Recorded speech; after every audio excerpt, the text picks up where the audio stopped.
Libra represents equilibrium, the perfect balance between opposing energies, walking the middle path, and reveling in truth. Yet, what exactly is disequilibrium, and how did we get here? The cosmos is calling to all souls seeking to regenerate Mother Earth and recalibrate the aging control structures of the Piscean age. Hey there, Truth Seeker. Welcome to the Star Kittens community where we discuss 13 sign astrology. Are you in alignment with your divine design? Do you want to master the metaphysical reality? Open the doors of perception. Each planetary body is an archetype, a template, if you will, that helps us interpret human behavior and the world around us. The more awake and aware we are, the more synchronicity will show up in your life. Our focus today is the Libra Full Moon. We will spotlight and interpret the disruptive T-square involving Pallas Athena and the asteroid Lilith in Capricorn, alongside the conjunctions of the Sun with Uranus and Saturn with Neptune.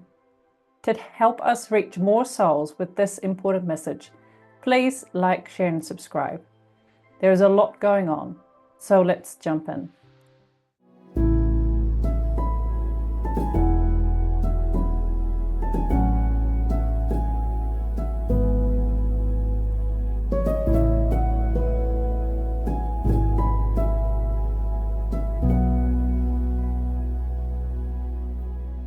Kia ora, David. Kia ora. So we've got a few beautiful planetary bodies to talk about today. Libra, close to your heart, is a Libra Sun, which is exciting. So just for the people listening, the Libra moon is sitting at 14 degrees Libra, and opposite the Sun is sitting at 23 degrees Aries. So what is this Libra full moon energy bringing us today? Well, straight away, we've got air and fire. So when you have air and fire together, it's fairly combustible mix.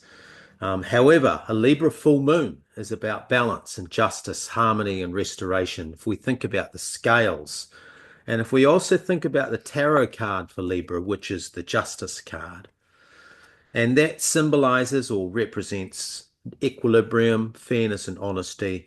It also talks about legal matters and agreements. So this could be a time for somebody out there, or for those who are involved in legal matters or agreements. Great time to get them sorted out. Libra moon is particularly about harmony within relationships, but also the very practical sense of making decisions. Again, when we think of the scales, it's the weighing of the pros and cons before proceeding or making a decision. The Aries Sun sitting opposite the Libra moon signifies the beginning of a new cycle. And specifically, we can dig into that. The etymology of the word justice, referring to the Libra justice card, or the tarot card for justice, but the etymology of justice from the Latin is the word jus, which is J-U-S, which interestingly speaks of restriction and obligation. Thus, Libra moon and Aries sun together are about emancipation, particularly emotional emancipation, liberty, freedom, and release from constraints, blockages, and impediments, and captivity that relates to our mind. Libra is an air sign. And therefore our beliefs regarding sovereignty or self-sovereignty and autonomy. The right to express ourselves, which is Aries, and our inner flame, our authenticity, and to be free of duress. These are the themes or the messages coming through. To be free of oversight and control. Pallas Athena and the asteroid Lilith play a very important role here as well at this moon, this lunation. They are there to remind us as individuals and collectively of the restorative power of the divine feminine who embodies wisdom. This also, in a way, represents yet another nail in the patriarchal worldview. So individually and collectively, we are, as a human species, in disequilibrium. We're off base and we're out of kilter. And the reason for that is because we have polarized to the masculine side. And that is really what is represented by the Piscean age. It's this hyper masculinity or hyperpolarization to one side of those scales. Of course, what that expresses as is command and control and attitudes and mindsets and energies coming through of conquering, of subjugation, of struggles, of dominance and aggression. There is a massive distortion of the sacred masculine archetype, and those are some of the energies and themes we'll talk about today. But those distortions also go to the other side of the scales, which is a desecration of the divine feminine archetype, which of course is the womb of creation. The divine feminine, the other side of the scales, has been corrupted and abused by occult priesthoods, black magic practitioners, Luciferians, synthetic AI systems, regressive ETs, and bloodline families, who have all drawn their inspiration, particularly when it comes to Lilith, from the Red Queen, Aleister Crowley, and the lower astral beings. So we've got a lot to touch on today. Yeah, and I love how we incorporate other planetary bodies that, like Pallas Athena, it's such a beautiful archetype to talk about. You know, we've spoken about her before. She was revered in her being. I don't think they cared whether she was male or female. They looked at her as the being and the knowledge and the wisdom that she carried, the strategic thinking. It doesn't matter whether you are a man or a woman, as long as you are standing truth in within you. So just to give some context to the people listening, the T-square refers to the sun on one side, the moon on the other, opposite that, and then they make this beautiful triangle. And Pallas Athena and Lilith sit at the top of the triangle, and they are sitting at 23 and 25 degrees Capricorn. So what is the next section you would like to talk about? Yeah, that T-square, whenever there's a T-square, and they come up, quite often, especially when we're playing with so many planetary archetypes. I mean, we have or run charts for, I think, more than 20 particular planetary bodies, including some of the fixed stars as well. So we regularly see T-squares. So they're not that rare, but they are powerful cosmic messages. And we believe that, what's happening here is that the cosmic intelligence or the universal intelligence is arranging these planetary archetypes or these bodies to communicate messages to us. And of course, those messages will be interpreted by different individuals at different times. And this is why we do these podcasts, because we know that out there the timing is not over to us, but we are being authentic to bringing through what we interpret as key messages coming through at this time. Now, I started with the idea that, of course, Libra is balance, and I think most people understand that, and they understand very, visually what the scales mean or seesaw means. If one side's out of balance or the other side is out of balance, then the scales are not functioning as they should. So one side of the Libra scales is the sacred masculine. So let's have a talk of that, and then we will cover the divine feminine on the other side in a little bit. But for now, the sacred masculine, and I mentioned in the beginning how the patriarchal age represented by the age of Pisces and this whole emergence of the age of Aquarius, which is really the restoration of the divine feminine energies. It's the coming back into consciousness of the divine feminine.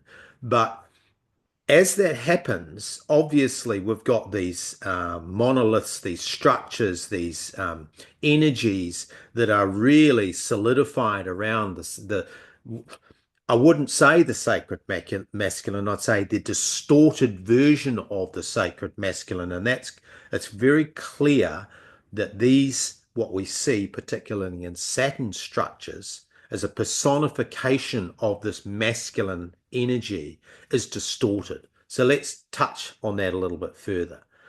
The sacred masculine in its clear, unfettered state, if you like, its undistorted state, is an archetype encompassing various aspects of masculine energy that represent the potential for humanity to reach its highest potential. In psychology, the masculine is referred to or covers the energies of drive, ambition, logic, and reason, which exist, of course, in all humans, regardless of whether we are male or female. The Libra moon, paired with the Aries sun, as we've talked about, represents the balance between the masculine and the feminine energies in each of us individually and collectively, as teams, as communities, as groups, as tribes, as nation states, and so on. In order to achieve that balance of Libra, we need a mature and well-rounded understanding of both the sacred masculine and the divine feminine. Key aspects of the sacred masculine include the ability to use power for the greater good. It's the ability to be vulnerable without shame, and we were talking about that the other day with a friend of yours. And the capacity to establish respectful relationships with others and, of course, Mother Earth. The sacred masculine is about using one's power constructively, not destructively, for the benefit of all. To do that, though, requires us as individuals and as collectives, as tribes, as groups, as communities, to embrace vulnerability without shame, to allow for genuine connection and authentic expression. The sacred masculine fosters a deep respect for oneself, for others, and the natural world. This is a state of being that moves beyond the harmful behaviors like abuse, dominance, towards more constructive behaviors like empowerment and freedom. The sacred masculine is often associated with figures like kings, warriors, priests, lovers, and sages, yet the emergent masculinity in the Age of Aquarius, the reconfiguration of that masculine energy under the Age of Aquarius, is the movement away from the patriarchal paradigm of top-down power and omnipotence. And it's a growing recognition of the need for a more balanced and mature expression of masculine energy in contemporary society. Achieving a balanced sacred masculine involves all of us integrating the various masculine archetypes like the king, the warrior, the magician, the lover, as well as the visionary and the manifestor. But that requires a connection, a deep connection to nature, of course, which is a feminine energy. So archetypes like the spiritual warrior or the green man, if you like, also represent the sacred masculine's connection to nature and spirituality. The concept of the sacred masculine, when paired with the divine feminine, highlights the need for a balanced integration of both energies at an individual and collective level. This balance is considered essential for positive social change and transformation. In essence, what we're talking about here, the sacred masculine is a call particularly to men, but not just to men. It is also for women lacking drive, ambition, motivation, and critical thinking, those masculine energies that, of course, manifest in all of us. And it's a call to all of us, regardless of our orientation, our sex, to use our strengths responsibly and compassionately, while also nurturing our inner feminine qualities to achieve a balanced and harmonious way of being. And I think that's where the beautiful Libran energy comes from, or comes back into it, right? It's to be that balanced view on things. That some of us are definitely more carers, and others really like to provide. But it doesn't matter whether you're a male or a female in this lifetime. You just do what feels good for you, rather than going, oh, I am a woman, therefore I need to be the stay-at-home mum. But if you've come in to be that PhD and going down the career path, or jumping into the career ladder and becoming the CEO of a large company, then your partner might choose to then be the stay-at-home parent instead of you. It's just interesting how over the centuries, us women have lost so much of our status in a way. You hear of these old societies where women were revered, they were looked to for wisdom, and in the more Western societies, that is long gone. Um, but then, of course, the whole feminism movement where women are striving to be equal as the men. But we can talk about that for a long time. It's just interesting how cycles have gone through, and of course, that is in astrology as well. We go through cycles, and hopefully, we have learned from the past. So we've spoken about the divine masculine, and how would you like to talk about the divine feminine archetypes? Of course, yeah. I mean, these cycles are mirrored in, we pick up as humans, we pick up energetically, emotionally, psychically, culturally, memes. There's a word called mimetic, or a couple of words called mimetic algorithm. And of course, everyone knows what a meme is, or most people know what a meme is. But of course, again, when you look at the etymology of meme, it comes from mimetic, and mimetic is to transmit. And it effectively is talking about the passing of ideas through culture and through history, and those roles and responsibilities that you're talking about, whether it be the male role as, say, the head of the household, or the mother role, as the nurturer and the one that raises the kids. That's all coming through mimetic algorithms, and in a way, the meme is actually a classic example of how these ideas pass through generations and how they keep going cycle after cycle after cycle. But this divine feminine, as opposed to the sacred masculine, is very interesting because whilst in my opinion, the masculine energy is relatively easy to understand, and that it's rather, it's quite confrontational insofar as the way it's been expressed at the moment. And as I touched on, it refers to those kind of four areas of what drives us, what gives us ambition, and the power behind logic and reason. But the feminine archetype, or the divine feminine, is far more complex. And as a concept, the divine feminine refers to an inherent feminine energy or aspect of the divine that exists, again, like the sacred masculine, in all individuals, regardless of gender. It's often associated, as you touched on, with nurturing, also with intuition, creativity, right brain, connection to the earth and the natural world, cycles, rhythms. This energy is considered to be a fundamental aspect of creation and transformation, often symbolized through goddesses, maternal archetypes, and the cyclical nature of the moon and the seasons are classic expressions of the feminine energy. But let's touch on Lilith archetype. And this is a messy, messy subject, but it's one that needs to be addressed. And of course, Lilith is sitting at the top of this T square, which means, as you said, at the top of a triangle. If we see that as the apex point of the sun and the moon, is actually expressing itself through Lilith and Pallas Athena. And there's a very clear signal coming through here from the cosmic intelligence for us to address this issue.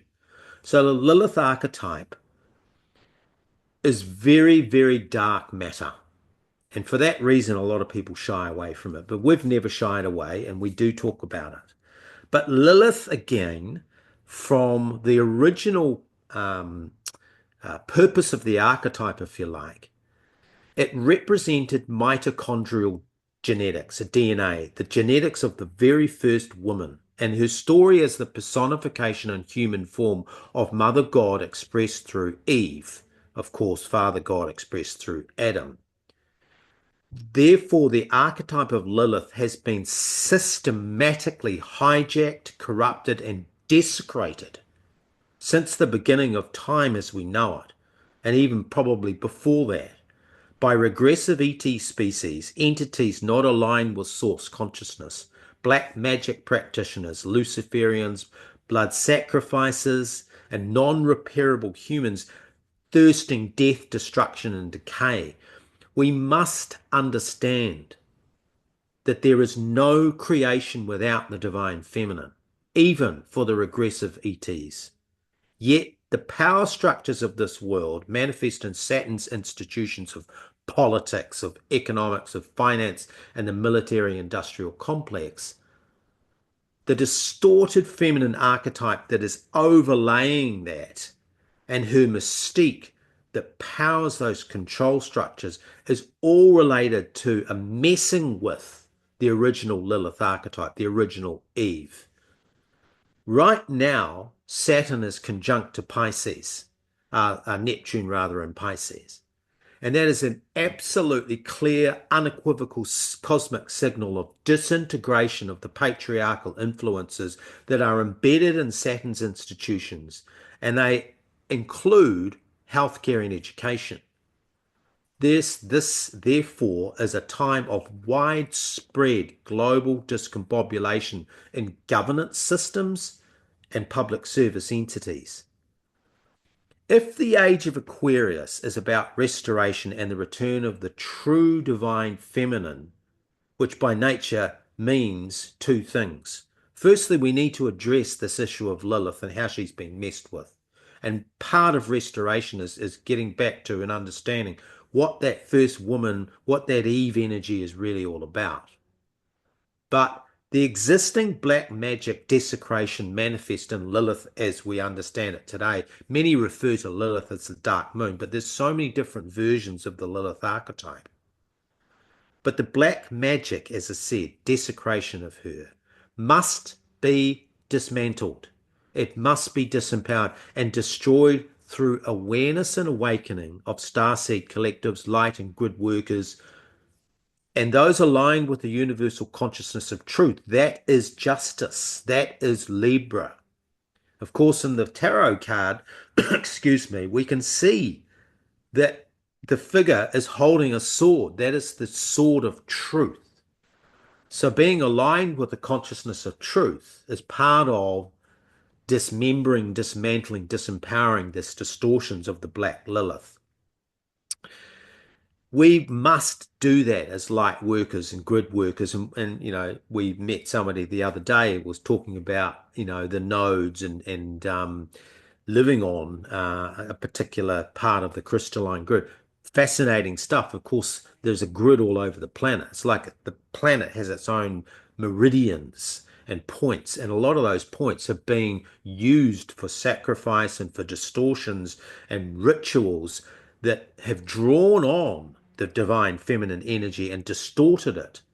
And we need to be clear about that because it exists in consciousness and it's dark matter, it's difficult matter, but it has to come out, especially as what we're talking about at this moon. So those that are aligned with the universal consciousness of truth and sovereignty and profound empowerment, and those that are aligned with their respective divine designs, for us, fighting that particular battle, this is going to be a difficult, messy, and traumatic process of transition as we confront individually and collectively our pain, our beliefs, even religious concepts about the crucifixion, spiritual intermediaries who act on our behalf, and how we fulfill our purpose as spirit beings having a human experience. In order to get there, in order to aid with and help and facilitate the divine feminine emergence through the Age of Aquarius, we need to deal with this dark Lilith distortion. When we do so, when we confront the distortions and desecrations of the divine feminine, that's the role of Pallas Athena, by the way, who is helping us to be wise, strategic, and smart in our processes and the way we go about it. Only then, from a place of understanding, can we forgive and release the past and therefore focus on building a more source-aligned present and future. Assisting with this process right now is the conjunction of the Sun in Aries with Uranus, which will lead to sudden and abrupt change both individually in consciousness and as a collective awakening. I love that the Sun and Uranus are so close together right now. It's I think we spoke about Uranus yesterday, comparing to Pluto, which is more of a slower energy, whereas Uranus is just bang, it is there rather. And of course, the Sun still being in Aries, that fiery expression through the chart. An exciting time to have these beautiful alignments. So we've got a few alignments that David just mentioned. We have Pallas, Athena, and Lilith are conjunct. Neptune and Saturn are conjunct in Pisces, and then Aries and Uranus are conjunct as well. Aries and The Sun and Uranus in Aries. Yes. yeah, Thank you. absolutely. So, yeah, a lot going on, of course. The divine feminine, however, is not linked or limited only to women. It's a universal energy that can be accessed by anyone. And that's the key here. The divine feminine is deeply connected to intuition, empathy, and emotional intelligence. It embodies the creative and receptive forces of nature, and it allows for the emergence and the building and the design of new ideas and possibilities to emerge as well. The divine feminine is associated, as I mentioned before, with nurturing, caring, and providing support to others, but especially those in times of need. It's often seen as a link, the divine feminine, to the natural world, recognizing the interconnectedness of all things. And when we talk about coming into alignment with your divine design, and why we talk about 13 sign astrology as part of that, if you're following 12 sign, you're not linked to the natural cosmic rhythms and cycles of the planetary bodies.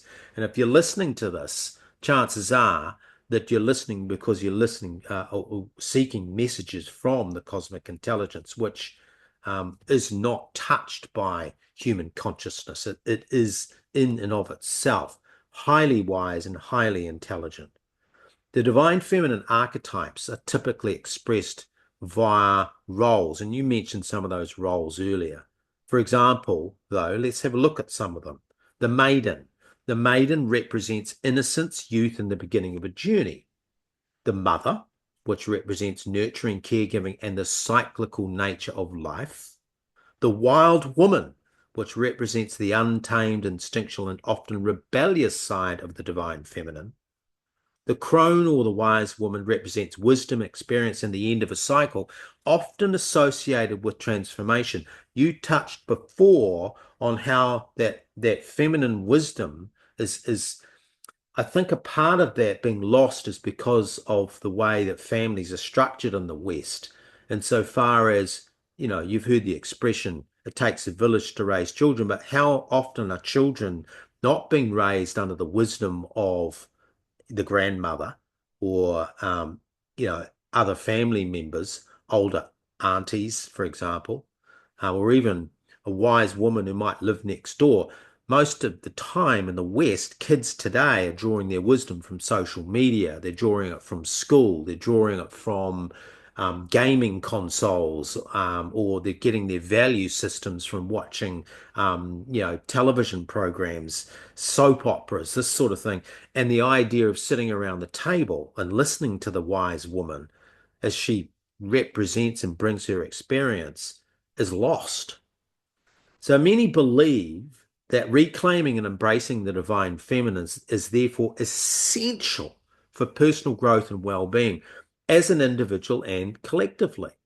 And this can involve partly, one of the ways we can do this for ourselves is to connect with nature, to spend time outdoors, to observe the seasons. We talk about that all the time, and observing the natural world.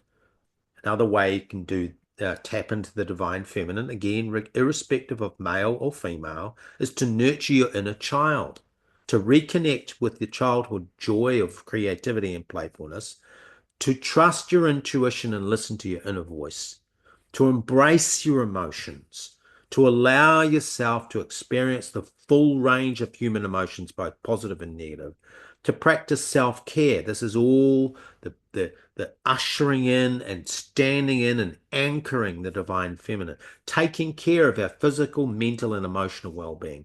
By understanding with and connecting with the divine feminine energies in all her many manifestations, we as individuals, and thus the collectives, the tribes, the teams, the communities, the groups that we're part of, can tap into a powerful source of strength, intuition, and creativity. And ultimately, all of that leads to greater self-awareness and a more fulfilling life.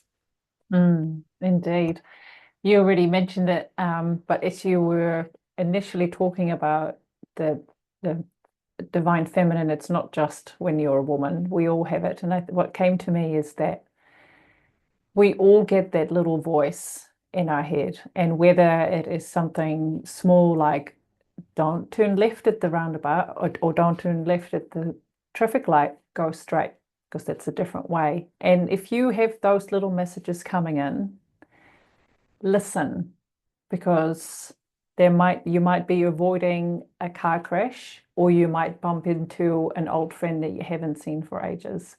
And I think nowadays we are so busy. We are kept so busy. We need to keep up with the Joneses and watching the latest episode on whatever reality TV show that's on, or we need to win the newest levels on the computer game, or we're always just absorbing so much. And you and I were talking about the consumption of people these days, with you need to have the latest 4K television and the biggest soundbar. We are totally immersing our bodies in these non-reality. And the more we do that, the more we lose touch with who we are, which is a spirit. And if we don't take time to be in nature and to have the silence, then I think you'll hear those voices less and less and less. And then when you do hear them, you're like, oh, what was that? And you don't listen. And then you don't enjoy the serendipities and synchronicities that life has for all of us. No, I thank the universe when I see a monarch butterfly, or when there is no traffic coming both ways and I can turn right. And I think if you are in that state of gratitude and you are really conscious of those moments, more and more of those moments come your way. That's my extra message there. Is there anything else you would like to share today, David? No, not really. I think it's pretty clear that Libra is about balance, and we ask the question, we're in disequilibrium, and what we've tried to do today is just simply set out the two sides of those scales. One on the one side is the masculine, the other side is the feminine, and there's a distortion on both sides. It doesn't matter. It's not just, it's fine for us to say, look, there's the age of Pisces and we can rage against the machine and talk about the collapse of Saturnian structures, and the fact that these Saturnian structures exist because of male energy. A lot of it is, they're super dominated by the masculine. Um, but at the same time, the divine feminine has been equally messed with as well. And I think that's all by design, right? I think that we are, as humans, we're beginning to awaken to the idea that, we have not had it all our own way. But for those of us that are becoming more sovereign, that are tapping into our divine design, here's an opportunity, here's yet another opportunity. And I said right at the beginning that it feels like this full moon is another nail in the coffin. And I look particularly at that conjunction of Saturn. I mean, when you look at the chart, it's sitting right on top of it. This is the most intense period, and both of those two planetary bodies move incredibly slowly, which means that there's going to be maybe a couple of weeks, maybe 3 or 4 weeks where this is happening, maybe a little longer because of Saturn's very slow cycle. So there's if Saturn represents the paternal, structures and institutions of the patriarchy of the age of Pisces, and the age of Pisces is, in fact, what's being highlighted here, and Neptune is the guardian of Pisces, then that alone, let alone all the stuff about Pallas Athena and Lilith, and of course the Sun conjunct Uranus and the Moon on the other side, which we never talked about it because we didn't have time, but I think it was conjunct Juno, which is the asteroid representing those soulmate, those twin flame relationships.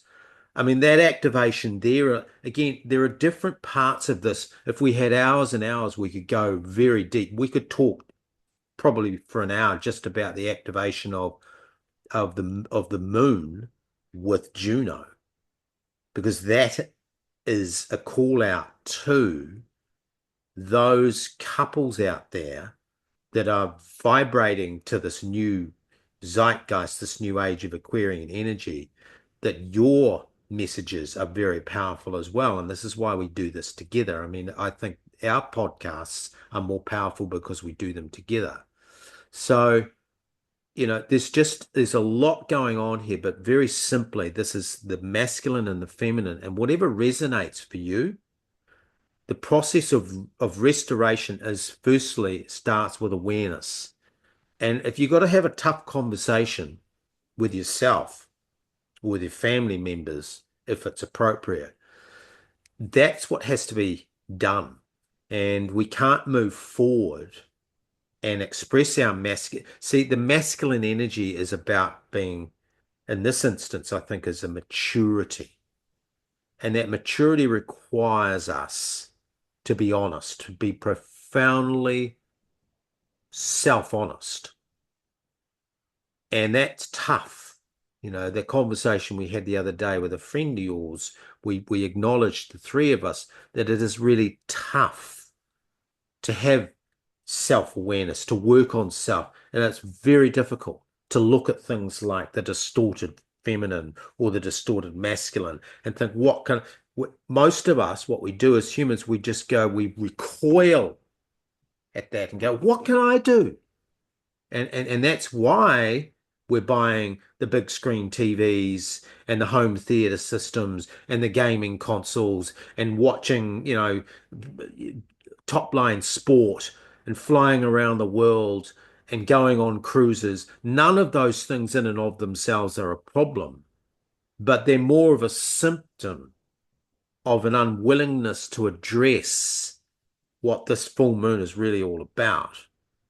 And remember, it's air, which means it's of thought and communication. So we have to think about these things. But also, how do we feel about it? That's the moon energy. So I think we've covered it all, and people will pull out of this what they need to. But there's really nothing more to add, I don't think. Thank you. So just to let our listeners know, if this is the first time and you're watching on YouTube, we have a podcast as audio only on both Spotify and Apple Podcast. You can order a chart from us where we give you a short written description of your moon, sun, and rising sign. And we do natal readings as well. So if you are curious about your divine design for this lifetime, get in touch. And the more people we can wake up to their true essence of this lifetime, the better it is. So thank you so much for tuning in. Namaste. Until next time, Namahi.